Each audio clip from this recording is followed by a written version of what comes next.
আসসালামু আলাইকুম। চতুর্থ সেমিস্টার ডিসি মেশিন বইয়ের যে ডিসি জেনারেটর অধ্যায়টি রয়েছে, সে অধ্যায়ে ম্যাথ করার সময় আমাদের শান্ট জেনারেটর সম্পর্কে কিছু ম্যাথ থাকবে। সেই ম্যাথের কীভাবে ক্যালকুলেশন করতে হবে এবং কী কী সূত্র পাবো, সেই সূত্রগুলো আজকে নিয়ে আলোচনা করি। তো এটি একটি শান্ট জেনারেটরের সার্কিট। শান্ট জেনারেটরের নতুন একটি বিষয় যুক্ত হবে, সেটা হচ্ছে কি, আমার জেনারেটরের সাথে প্যারালালে একটি শান্ট শান্ট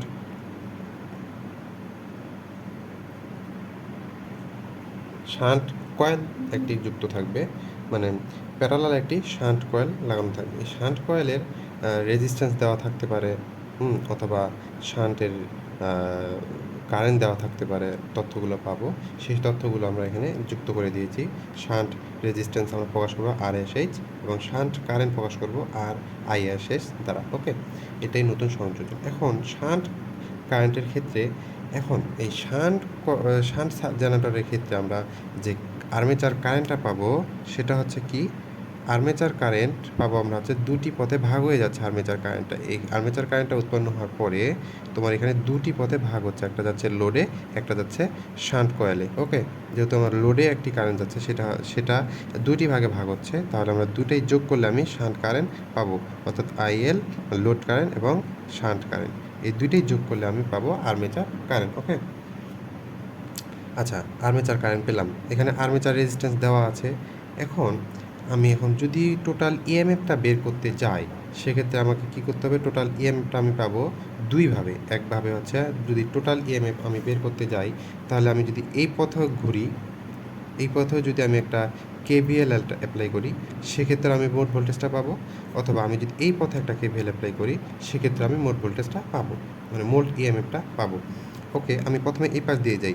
মোট ইএমএফটা পাইতে গেলে আমাকে কী করতে, লোডের ভোল্টেজটা নিতে হবে, লোডের যে ভোল্টেজ ড্রপ হবে সেটা নিতে হবে। এবং এই পথে তার কোনো কিছু নেই, তাহলে আর্মেচারের যে ড্রপটা, সেটা ভোল্টেজ ড্রপটা, সেটা নিতে হবে IA এবং RA। ওকে, আর কিছু আছে ব্রাশ ভোল্টেজ VB। ওকে, আর কিছু আছে কি? নেই। তাহলে আমি এখানে ইএমএফটা পাবো। আর এই পাশ দিয়ে যদি আমি ঘুরি শান্টের দিকে, তাহলে এই পাশে আমি একটা পাবো কি, এই পাশে পাবো হচ্ছে শান্টের ভোল্টেজ ড্রপ VSH, শান্টের ভোল্টেজ ড্রপ প্লাস আর্মেচারের voltage drop plus 2VB। Okay, তো এখানে শান্টের যে ভোল্টেজ ড্রপটা হবে, সেটা কীভাবে পাবো? ISH into RSH plus RA plus 2VB। ওকে, এভাবে আমরা পাবো। আচ্ছা, এখন মনে করো আমি সব কিছু তো পেলাম। এখন যদি টোটাল পাওয়ার বের করতে বলে, টোটাল পাওয়ার কীভাবে পাবো? টোটাল পাওয়ার হচ্ছে এখানকার এই টোটাল ইএমএফটা নেব, টোটাল ইএমএফ এবং আর্মেচার কারেন্টটা নেব। এই যে এবার আসছে আর্মেচার কারেন্ট।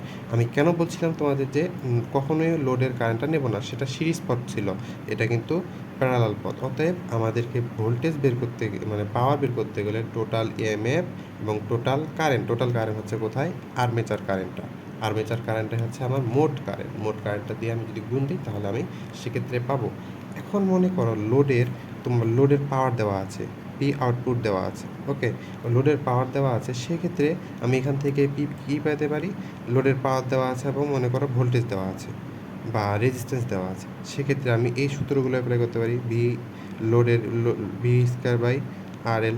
ওকে, মানে লোডের ভোল্টেজ স্কয়ার/RL। এখানে যে কোনো একটা তথ্য, দুইটা তথ্য দেওয়া থাকে, একটা পাবো। ওকে, আরেকটা পাবো কি, IL লোডের স্কয়ার আর RL। অতএব এই সূত্র, এইখানে যদি দুইটা তথ্য দেওয়া থাকে, রেজিস্ট্যান্স দেওয়া আছে, পাওয়ার দেওয়া আছে, কারেন্ট পাবো। ওকে, তাহলে এখানে যদি কারেন্ট এবং পাওয়ার দেওয়া আছে, রেজিস্ট্যান্স পাবো।